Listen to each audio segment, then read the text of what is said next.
다니엘서 11장 2절에서 4절까지의 말씀입니다. 구약성경 1252페이지 다니엘서 11장 2절에서 4절까지의 말씀입니다. 자, 찾으셨으면 우리 2절부터 4절까지 같이 읽겠습니다. 시작. 이제 내가 참된 것을 네게 보이리라. 보라, 바사에서 또 새 왕들이 일어날 것이요 그 후에 넷째는 그들보다 심히 부유할 것이며 그가 그 부유함으로 강하여진 후에는 모든 사람을 충동하여 헬라 왕국을 칠 것이며 장차 한 능력 있는 왕이 일어나서 큰 권세로 다스리며 자기 마음대로 행하리라.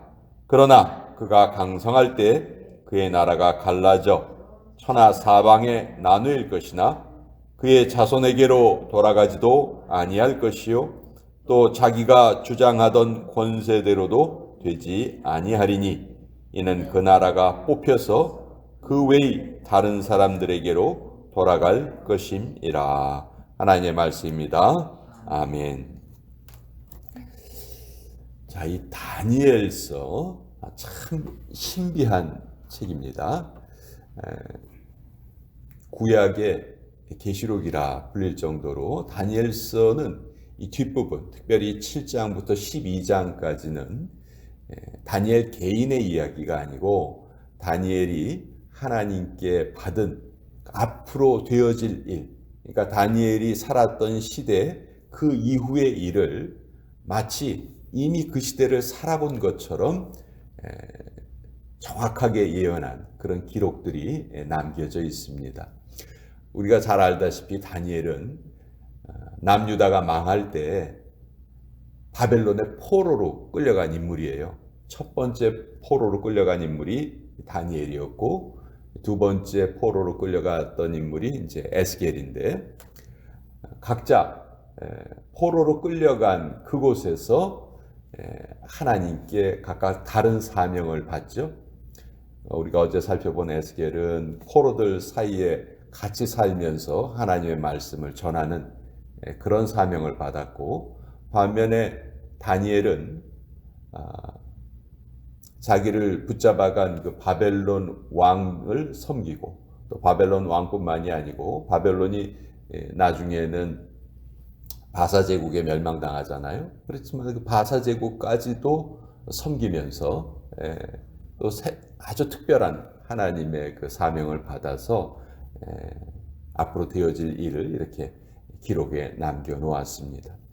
오늘 우리가 읽은 이 부분도 마치 세계 역사를 다 미리 살아본 것처럼 기록하고 있어요. 다니엘은 이 시대를 살지 않았어요. 다니엘 이후에 일어날 일인데 미리 이렇게 기록을 해놓고 있습니다. 자, 2절에 보면 이제 내가 참된 것을 내게 보이리라. 여러분, 다니엘이 포로로 끌려가 있는 상황에서 다니엘이 가장 마음속에 힘들고 괴로웠던 일이 뭘까요? 예를 들어서 우리가 일본의 나라를 빼앗겼을 경우에 우리나라 사람으로서 가장 큰 소망이 뭡니까? 나라를 다시 되찾는 것이죠. 근데 그 현실이 그렇게 돌아가는 것처럼 보이지 않을 때 우리나라가 빨리 힘을 찾아서 일본으로부터 나라를 되찾아야 되는데 일본은 점점 강해지는 것처럼 보이고 우리나라는 점점 약해지는 것처럼 보일 때 그때 느끼는 절망감이라는 것은 이루 말할 수 없었을 거예요. 다니엘도 똑같은 것을 느낍니다. 바벨론이 빨리 나라가 망해야 우리나라가 조국이 나라를 되찾을 텐데 현실은 전혀 정반대로 보이거든요. 자, 이렇게 현실이 우리의 소망과 달리 이루어질 때 그때 우리는 어떻게 해야 될까? 사실 성도들도요. 그런 말 있잖아요. 뭐 긴 병에 효자 없다. 이런 말처럼 그 고난의 기간이 길어지면 길어질수록 이 믿음이 약해질 수밖에 없어요. 인간의 연약한 모습이에요. 그럼 그때 어떻게 해야 되느냐? 눈을 들어서 하나님을 바라보아야 하는데 2절에 보면 이제 내가 참된 것을 보이리라. 하나님이 보여주시는 것이 참된 것이라는 것이죠. 하나님의 그 소망의 말씀을 끝까지 붙들어야 한다. 자, 보라. 바사에서 또 새 왕들이 일어난다. 자, 지금 바벨론의 포로로 끌려와 있어요. 근데 이 바벨론 역시 절대로 망하지 않을 것처럼 보였던 이 나라도 결국은 바사 제국, 페르시아 제국에 의해서 멸망당해요.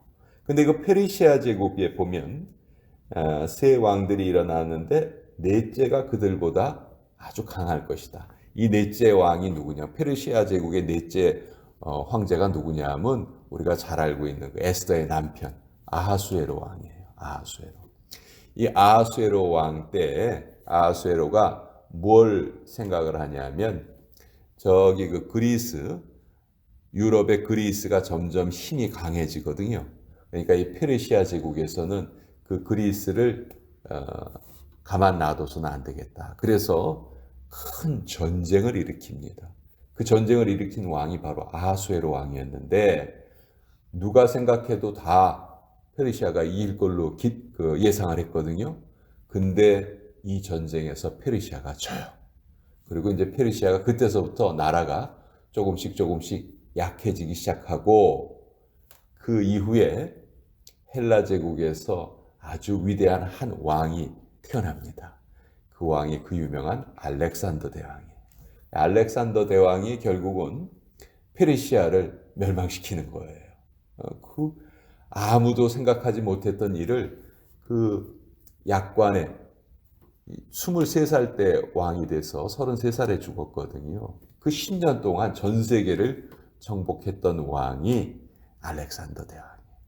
근데 이 알렉산더 대왕도 여기 3절에 보면 장차 한 능력 있는 왕이 일어나서 큰 권세로 다스리며 자기 마음대로 행하리라.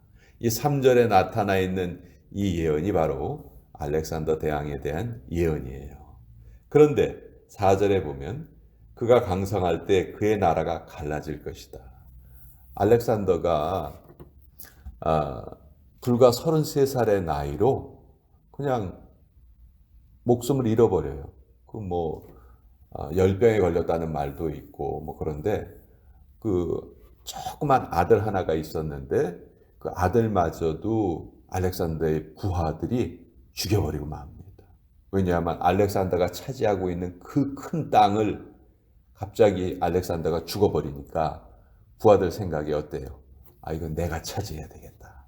그런 생각이 들었던 거죠. 그래서 결국 알렉산더가 차지했던 그 큰 제국이 4명의 장군에 의해서 분할 통치가 됩니다. 근데 그 4명의 장군 중에서도 그 시리아 쪽을 다스리던 셀류코스라는 그 부하가 하나 있었고요. 애굽 쪽을 다스리던 이집트 쪽을 다스리던 프톨레미라는 장군이 있었는데 그 4명의 장군 중에서도 사실 셀류코스하고 프톨레미가 제일 강했어요. 근데 이 두 강한 그 두 왕국이 이제 서로 패권을 차지하려고 계속 싸웁니다. 200년 동안 한 5차례 큰 전쟁을 벌여요. 그리고 결국 이제 나중에 로마 제국이 나타나면서 다 그것이 이제 정리가 되는데 성경에 보면 북방왕, 남방왕 이렇게 표현되어 있는데 다니엘서 11장에 보면 북방왕, 남방왕 이렇게 표현되어 있어요. 북방왕은 시리아를 다스리던 셀류코스, 남방왕은 에집트를 다스리던 프톨레미였어요. 근데 어떤 때는 북방왕이 이기고 어떤 때는 남방왕이 이기고 서로 엎치락뒤치락 합니다. 근데 안타깝게도 이들의 전쟁터가 어디냐 하면요. 어디에서 싸웠을까요? 바로 이 이스라엘에 와서 싸운 거예요. 자기네들 나라에서 싸운 게 아니고 우리나라도 보면 청일전쟁, 러일전쟁 그런 그 전쟁들이요. 다 우리나라에서 벌어져요. 나라가 힘이 없으니까 그냥 다른 강대국들의 전쟁터가 되고 마는 거예요. 자기네들 나라에서 싸우면은 자기네들 국민이 다치니까 그냥 괜히 힘없는 나라에 가서 싸우는 거예요.